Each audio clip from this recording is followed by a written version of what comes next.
Love this podcast? Support it and sponsor today. Simply head to ozcastnetwork.com for details. The information contained within this podcast does not consider your personal circumstances and is of a general nature only. You should not act on it without first obtaining professional financial advice specific to your circumstances.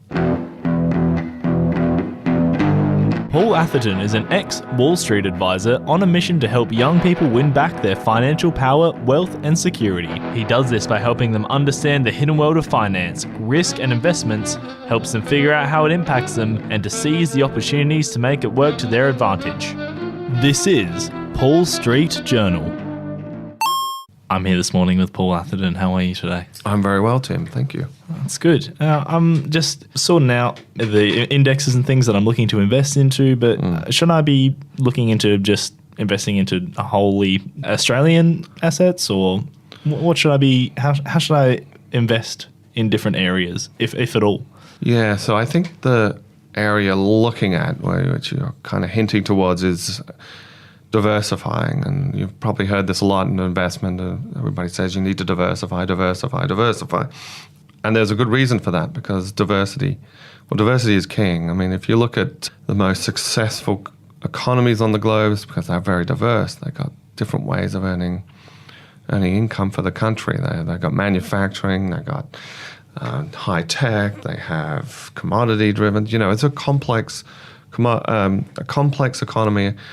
A diversified economy will win, and the same goes for companies, and the same goes for your investment portfolio. Well, why is that? Because economies and the world economy and the local economy go through different stages, and during those different stages, there are different winners and there are different losers, and good luck trying to predict it. And those changes can come on rapidly, and as an investor, you don't want to be moving back and forth on this all the time, because then you would be a trader. And I used to work with traders, and that's all they did every moment of the day. And we're investors, you know, we want to put it aside and let the money manage itself. Also, in terms of diversity, a very good diversified portfolio has excellent risk rewards. So, and this has been proven again and again and again, that the returns against the risks are very, very, very much in favor of a diversified portfolio. Okay, so now that I won you over in terms of diversity, what does it mean? Well, I think this is not very well understood, to be honest. And I think of diversity in terms of three different factors. So let's go. The first factor of diversity is the one that most investment professionals will talk to you about, and that is asset diversity. So literally, how much should you be in stocks and how much should you be in bonds? Right. So if you're if you went to a financial advisor, you would be required to fill out a risk profile, a risk questionnaire. And at the end of that risk questionnaire, it would tell you, because it would ask questions like, how would you feel if you lost 20% of your portfolio? How long are you before you retire? How long are you willing to wait before you need that cash? And it asks these type of questions, and at the end of it, it comes out and says, are you a balanced portfolio? Do you need a balanced portfolio, or do you need a growth portfolio? Growth is more aggressive. Or are you very conservative? The more conservative you are, so say safe, the more bonds you'll have in your portfolio and the less stocks. The more aggressive you are, the more growth orientated you are, the more stocks you'll have in your portfolio. Now, the thing is, and this is very important for listeners, most people passively do this. So their superannuation drips nicely into their super account. They pay no attention to it. They take the default account. They take the default everything. And the standard default balance is a balanced portfolio.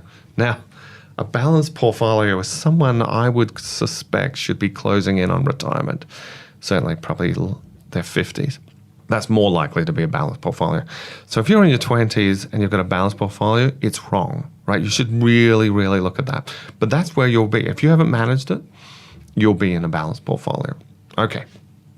So that's diversification via the assets. So you're in stocks versus bonds. And that's a basic, and that's a good thing. So maybe we've rebalanced you, Tim, out of a balanced portfolio into more growth. We've got more stocks for you. Now, here's where it gets a little bit tricky, and I think people often misled or misunderstand, and that is that you can believe you have diversity, you can believe you are risk managed, but you can be massively concentrated in a sector. So the next level of diversity is sector diversity, and we're just talking about stocks at the moment, your investment in the stock market. So if you only invest in financials, you're not diversified, right? And when do financials do well? The financials do well in booming markets, in a booming economy. They do well during low interest rates, like we are now in a booming housing market. Banks do well, but during a downturn, banks do terrible and very poorly, and you need to keep an eye on that. And that's not diversified. So if you're all in financials, you really need to look at sector diversity. You might want to look at what stocks do well during a downturn. So during the, if you remember Brexit, sterling or the pound went down significantly. But guess what? Over 50% of the FTSE 100, which is the British UK index, rely on their income from overseas. So they did tremendously well. So those companies did very well during what is considered generally, not by me, but by many, as Brexit as being a very bad thing for the economy. But those companies that earn their income outside of the United Kingdom in non-sterling and non-British pounds have made out tremendously, done very well. And you could look at the returns. Just take your time. Have a look at the FTSE 100 since Brexit. It's done fabulous. So different sectors, different areas do well, different stages of an economic cycle. And there are very easy ways to diversify through sectors. The third way of diversifying, and this is a little bugbear of mine, which I try and push people to look at, is that we need to think about how diversified internationally you are. And I think Australians in particular are very concentrated, ergo very lacking in diversity, very concentrated in Australian stocks. So if the Australian economy does poorly, you're going to suffer. That's not diversity, right? You haven't diversified your risk at all. So what do you want to look at? There's a lot of other countries that do tremendously well. So if Australia suffers, for example, if we had a very big commodity downturn, the Australian economy suffers, but the United States economy might be doing gangbusters, or the UK economy, or the European economies, or the emerging market economies. They may all be contrarian to the Australian economy. Why wouldn't they be? Why would they be correlated?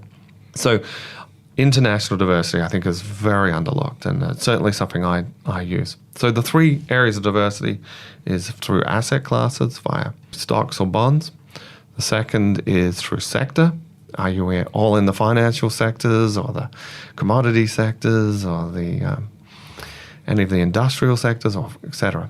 And the third is how diversified are you through various countries? And I would encourage your listeners, Tim, to look at all three of those diversities. Is there something to be said? I think we as Australians are very proud of our own country and trying to invest in our own country, in our own economy, to achieve some sense of autarky or self-sufficiency. Yeah. Is there anything to be said of if everyone were to tomorrow diversify internationally, would the Australian economy just collapse like a flan in a cupboard, or? Not likely. I think, okay. Yeah, it's a good. It is a curveball. If everybody went to the bank tomorrow and to withdraw money, we'd be in trouble, right? Everybody at once took money out of the stock market and put it into another company, we would be in trouble. It's not the way it works. Luckily, us human beings don't do everything coordinated. So the answer would be, if it all happened at once, there might be a problem. It might be a serious problem. Never thought about that, Tim, but if it happened slowly over time, it wouldn't be a problem. Certainly wouldn't be a problem for the investors. Excellent. Well, that sounds promising then. Well, thank you for coming in today. Great, Tim. Thank you. Paul Street Journal. Love this podcast? Support it and sponsor today. Simply head to AuscastNetwork.com for details.